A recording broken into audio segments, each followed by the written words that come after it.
welcome to DOL Dignity of Labor KTP series, Know the Profession. And today we have Akshansh with us, the growth manager. Hi, Akshansh. Hi, Mayank. Yeah, thanks a lot for accepting our request. And just to kickstart, can you give us a brief introduction of how you have landed into this current profession and what is it all about? Sure. So I am an MBA graduate from IIM Shillong. I graduated in 2021. So that was a COVID batch. I Mhm. always wanted to get into the field of marketing and growth, sales, and all of that.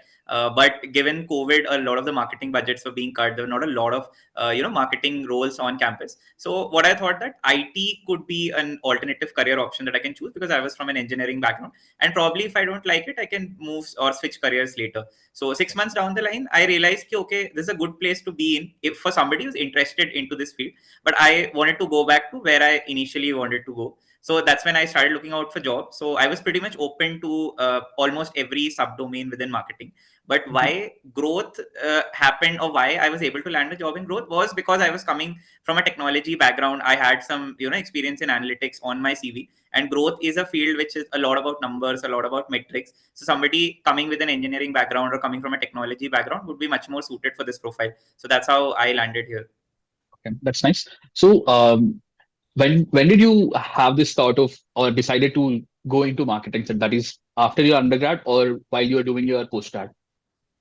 Got it. So when I was in undergrad, so in IIT, everybody is talking about technology. Everybody's like doing stuff in technology. But I felt a little out of place. I felt that okay, I want to do something which is much more creative. So I was the cultural secretary for a year. I was part of the Dramatic Society, Literature Society, and all of that. So I always had that creative side to me, and I used to write a lot. So Mhm. while doing all of that, I realized, okay, I'm doing a lot of stuff, but how do I make sure that people know about it? Like I used to Right. write a lot on the internet, but nobody was reading my content. And I used to see people on platforms like Quora who are like they have thousands of followers, Almost, millions of yeah. views. We were putting out YouTube videos from our college ka YouTube handle, and we used to say that our followers are not as much as everybody else. So that Correct. was how I discovered marketing as a field. Okay, you can do stuff which can help you reach out to a lot more people. So I found that a lot interesting. So I thought that maybe I can make a career out of it. So that's how I decided I want to get into marketing. That's nice. Like you had your personal interest and passion towards marketing that you Yeah, yeah. wanted to be part of that team. That's great. I can concur it in such a way that this profession of growth manager is kind of you wanted to, it's not by chance, it's by choice itself. But maybe due to COVID, it has delayed. That's all right. Yeah. So marketing as a domain is something that I always wanted to get into. Mhm. Growth is a subdomain which probably found myself. Okay, Yeah. that's nice. So you must be a little higher into this profession. So what was your process of lateral hiring and how many rounds and what are the things that you can give clarity about to the Uh, audience? Got it. So I took a little, not so traditional path of reaching out to people. I was directly reaching out to, let's say, the CMOs or the directors, VPs of different companies that I wanted to get into. So I Nice, randomly texted the CMO of Pharmeasy on LinkedIn, and luckily he replied. So he said, nice. "Okay, I like your profile." So I also used to have a podcast back then. So he Nice. asked me that, "Can you send me a link to one of your episodes?" So I sent him Mhm. that, and he liked the episode. So he said, "Okay, I found you an interesting person. I need somebody to improve the entire content game or the creative game for Pharmeasy. So I'll give you an interview." So that's how I landed there. But the interviews were pretty much technical. The first Okay. one was with my soon to be manager. So that lady talked to me about my podcast for, let's say, 15-20 minutes about how I'm using a lot of the growth tactics in my podcast, how I ensure, like, how am I thinking to improve the content or increase the audience, or what have I already done to increase the audience there. Just Mhm. trying to understand if I'm already familiar with some of the growth concepts which can be used there. So that was a good conversation. And towards the end, there was a guesstimate question. That Yeah. was the end of it. The second round was a lot more technical. It was more or less about a guesstimate only. The first 5 or 10 minutes would be about my podcast and what I've done in the past and stuff like that. But mostly it was related to guesstimate. That's nice. So, as per growth and strategy manager as such as the profession, so your day in day out would look like more of numbers and all. Can you briefly elaborate of what kind of works that you will handle and what are the responsibilities that you will have at your plate to deliver day in day out? Got it. So right now I'm looking after two charters. One is Mhm. search. So basically the internal search of Swiggy Instamart. You go to the Mhm. app, you search anything. My job is to make sure that you see the right product and you place an order. Correct. And there is one more charter with me for push notifications and WhatsApp. So how do I drive traffic via that? So my job is basically the first half of the day is mostly about looking at previous day's performance. What were the Mm-hmm. campaigns that we had sent out? How did they perform? How much traffic were they able to drive? And search pay, what were people searching for? Are there search terms which have started to perform bad? Were there search terms which outperformed themselves? Like suddenly we have seen an improved performance, or are Mm-hmm. people searching for something which we do not have? So putting Okay. together all of these insights, like creating reports for the leadership and stuff like that, sending out reports to all the different stakeholders. That's the first part of the day. Then planning the calendar for the next day. Like what are these push notifications or WhatsApp emails that we're supposed to send the next day? So like we have city level personalization, user level personalization, or maybe a cohort level offers that we have. What are the things that we want to send at different time slots, things like that. And if I Okay. have a particular campaign, how do I decide the audience? So working on all of that planning. And if there are certain issues within search that we have identified, as I said, there are certain search terms that people are searching, but they're not Mm-hmm. seeing the right result. So is there anything that I can do just right now, like a short term fix to solve that problem? Or Okay. so plus there are a lot of ad hoc things also which come up. Let's say we have a channel on Slack where people keep posting stuff about what is wrong with our search. So people Correct. do keep placing orders to the day they search for something. Search accounts for almost like 40 to 50% of our orders. So there's a lot of traffic. People keep searching things. So people keep sending us screenshots. Okay, I searched for XYZ and I was showing Y results, or I Okay. was seeing the right results, but I think these can be more optimized. So doing an Okay. RCA on what is going wrong, maybe do something like that. That's that's that's very creative, or very intuitive to understand what exactly goes through. Yeah. Like, just to sum it up, like assume if I want to search for, it's similar to what we search on Google. Like if you don't give the right keyword, you will not end up getting the right results, something like that. Yeah. So, what would be your, metrics that you will track in before going to next question? So, when you say you plan for the next day, so assume Yeah. tomorrow is Father's Day or some Yeah. occasion, as per a city, it might be some celebration, there are some festivals. So you will have a futuristic perspective of everything that is going to happen, and then make the specific content towards the cohort that you have mentioned, right? Yeah, sure. So it starts from an event backward view. So there's Mm-hmm. an events team decide ki, okay, these are the events that we want to target for the next quarter. Then there Okay. are other people also who give inputs. They say there are some really hyper local festivals. For example, we Mm-hmm. also operate in really small cities like Vizag or maybe Yeah. Surat. So there is Correct. something which is like very, very peculiar to Surat only. Nothing else. Correct. That says Yeah. festival will not be celebrated somewhere else. Or there is Agreed. something happening in that city. There is a local holiday or things like that. So people give those inputs. People make projections based on that. Okay, if there is a festival, this is the percentage jump in order that I'm expecting. And Yeah. now, if you want to achieve that particular order jump, these are the three things that we want to do. So there can be multiple things, like we want to increase the offers, we want to send push notifications, or if it's a bigger event, we want to put much more money into it. We would say, okay, I want to send a WhatsApp to it. So there's like a Mhm. weeks of planning which is associated to it. Yeah. So That's yeah, so there's a futuristic view to it. Yeah. That's nice. So, what would be your, prime key metrics that you track day in day out? Like, assume apart from your everyday. So, assume whether the entire organization or the charter that have been given to you, what would be the key metrics that you will track day in day out? Oh, got it. So on the push notification and WhatsApp side, we primarily look at the click-through rate. Like if say, Mm-hmm. let's say 100 people saw my push notification, how many people clicked on it? Same for the Correct. WhatsApp. If 100 people got the message, how many people clicked on it? And parallelly, we also look at the send count as a metric. Like for Okay. example, yesterday I was able to send push notifications to let's say 100 million people. So Mm-hmm. and today I only sent it to 70 million people. So what happened? So maybe Okay. going back to the execution team, checking if something went on wrong on the tech side and things like that. Okay. But that is not a daily thing. That's like happens once or twice a month. That's Yeah. very rare. Agree. But mostly click through rate is something that we look at. On the search side, we look at searches which are not giving any result. So we call it null search percentage. So if there are 100 searches happening on the app, how many searches did not show any result? And then we Mm-hmm. go on doing the RC, but that percentage becomes a metric for me.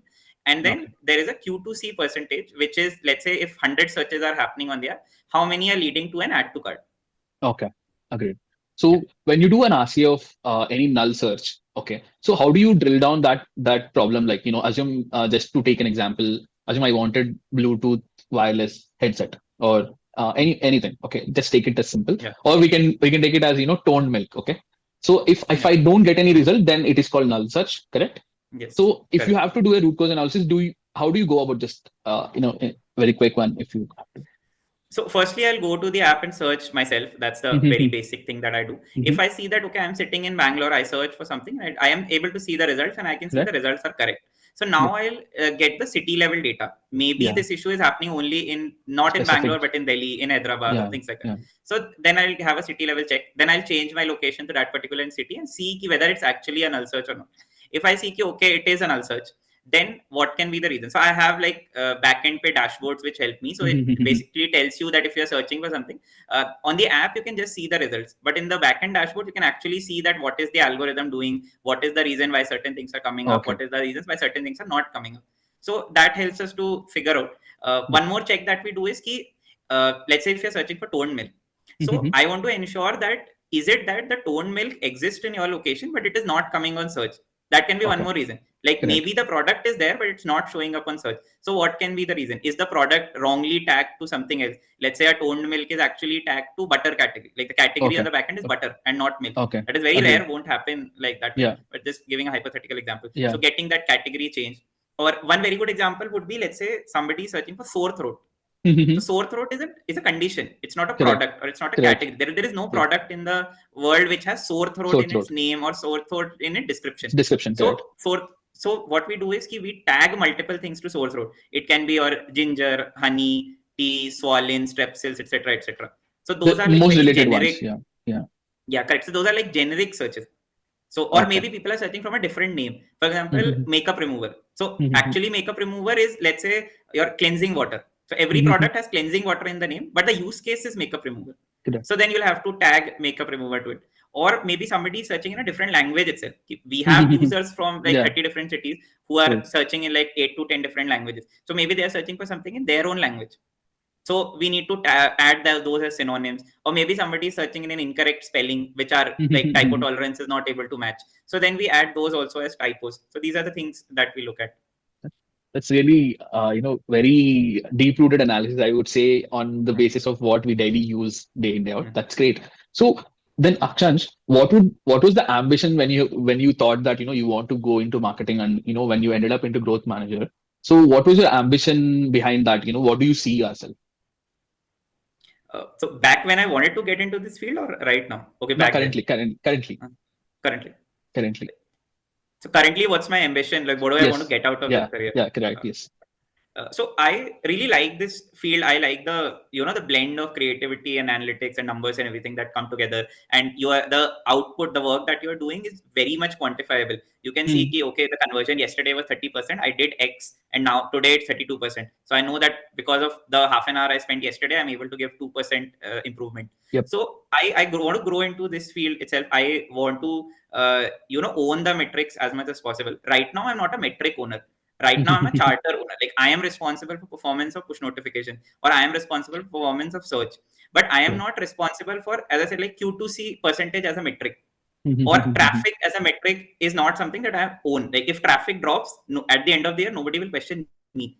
Yeah. Agreed. Like my manager, he's like good 8-9 years into his career, so he has multiple metrics that he owns. Like traffic, new user acquisition is one, early user retention is one metric, or maybe Q2C percentage is one metric that he owns. So if Swiggy is publishing their annual plan, then there would be his name against that metric. These three Agreed. metrics are owned by somebody. So I want Correct. to reach that level at least in the next 5-6 years when I'm a metric owner. That's great way that you're thinking, in your next steps, and you have a clarity what you want to do. So I don't think yours is like a fixed time job, right? You will have updates coming day in, day out. So do you Yeah. really feel Yeah. work-life balance? So my current job and my previous job, what I have seen is that growth is not a job which is hectic, which takes a toll on you, but it demands availability. It needs to you to be there. For example, Monday to Friday would be pretty chilled out. Like you can start at like 10-11 pretty easily. You can go finish at like 6 at days. Worst case 7-7:30, not more than that. And you can take a break in between. That's not a problem. It's not that it's pretty hectic or it's not very intense. But when it comes to being there, for example, we discover that okay, Blinkit has a strike. The delivery boys of Blinkit have declared a Yeah. strike in certain parts of Delhi NCR. So where will the users go? Either they'll go to Zepto or they'll come to Instamart. So you Correct. need to, whoever acts first, whoever reaches out to the user saying that we are there and we are giving you an incentive to come here.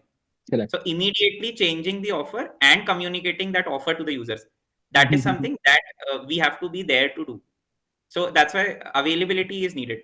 Okay. That's Or if you are okay. not there, let's say you might not be at home with your laptop all the time, but can you make it happen? Can you call somebody? Can you get it done? And how resourceful are you? So resourcefulness is a big skill that you need to have. Like you can say that, okay, if I want to send campaigns on a daily basis, I have a creative team. I can ask them to write things. I can ask them to create banners and all of that. But if I have to send something in half an hour, I don't have that much liberty to get things done. But how Agreed. can I turn that around? Do I have some, jugaad that I can do?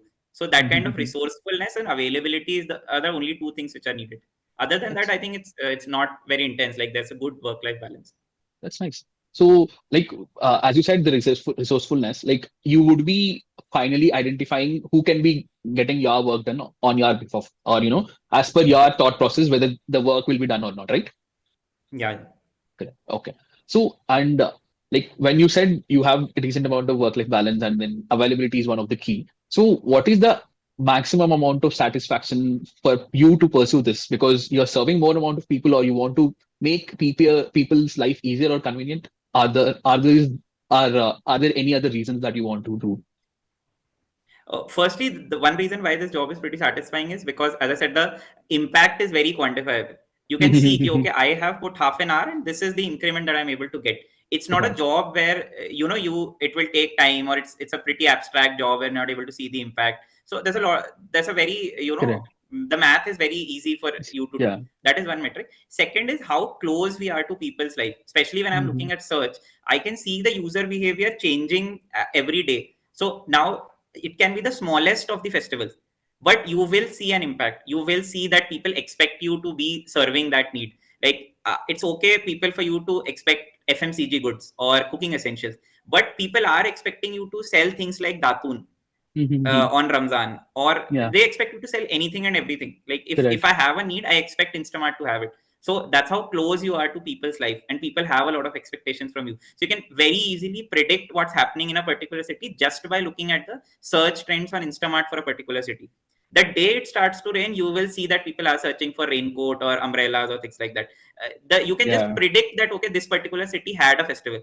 I don't even have to look for a certain things. I know that if I open my data and I look at there is some Durva grass being searched. I don't even need to look at a city level data. I know that yesterday somebody was fasting in Mumbai for sure, or somebody was doing some puja in Maharashtra. That's a Okay. pretty. That's how Agreed. close we are to the users. So it's very correlatable that you can see and understand what exactly the root cause was. That's great. Yeah, yeah, correct. Yeah. Nice. So, like according to you, what are the prime, most mandatory skill sets that one aspiring growth manager should have? Like, if these are not there, you will not be a right fit for this profession. If you cannot think numbers backward, you have to have be very good with numbers. You have to Hmm. uh, look at every problem from an analytics point of view. You cannot say Okay. कि यार ये हुआ होगा or this could have been the issue. You have to look at your numbers and then say कि okay, this can be the reason. Like if I say कि my conversion had dropped, I cannot say, oh, it was Father's Day yesterday, so there was a lot of low intent traffic. You have to check, you have to see, okay, my conversion from search has dropped by 1%. And that 1% is because these 10 terms were being searched for Father's Day, and their conversion was, let's say, 20% or something, which is lower than my platform number. Or if you're Okay. saying that, okay, a lot of new low intent traffic was coming, you need proof. You need to check, okay, new users ka percentage increased. A lot of new users Mhm. came in. That's why their conversion was low. So you Correct. have to like look at numbers for everything. You cannot go with English. That is one skill for sure. Mhm. Second is, as I said, resourcefulness. Like somebody can very easily take a step back and say, okay, it's not possible for me to do in half an hour because I don't have a copy or I don't have a creative. But if you want to be a good growth manager, you have to figure out, you have to remember, oh, I have done a campaign 2 months ago. This is pretty similar to this. Maybe I can use a copy from there. Maybe I have a Mhm. generic creative which does not say a specific thing. Maybe I can use that right away. So Correct. those are the kind of things that you have to do. Or let's say you want to reach out to somebody. Yeah, I want to schedule a campaign now. They said that now it's not possible. Team is working on something else, or there is no slot. So how do you negotiate with people? So Mhm. you have to figure out ways to do it. Obviously, I'm not saying that I'm pretty good at it. I'm No, just no, no. saying, Yeah, yeah. yeah, this is Agreed. a Agreed. skill. Yeah. Yes. This is a True that. skill that is needed for people. This Yeah. is something that you should have. Yeah. And That's obviously nice. understanding user behavior. Like let's say if Mhm. it's raining, how will Mhm. rain impact user behavior? Why is that number of sessions per user is increasing when it's raining? So you have to understand, you have to think, if I was a user, what am I doing? Why if let's say a feature has come in and that Mhm. is impacting a metric in positively, negatively, whatever. You have to think like a user. Okay, maybe user is coming to this app, clicking on this button, and then after seeing X, they are doing Y. So you have to create that hypothesis, and then you can use your numbers to verify that. Like you go through the process of a customer and then create what could have been happened Yeah, on basis of the data that you have seen, like why there is a growth and why there is a decrease in the numbers. yeah, yeah. Like it's kind of living in someone else's shoes, but then finally selling the same shoes. That's really great. Yeah, yeah, you have to, the user journey is not just for you to create, it's for you to live also. You have to Yeah, like actually go through that journey and figure out. that's really like amazing to really think through. Also, that's great.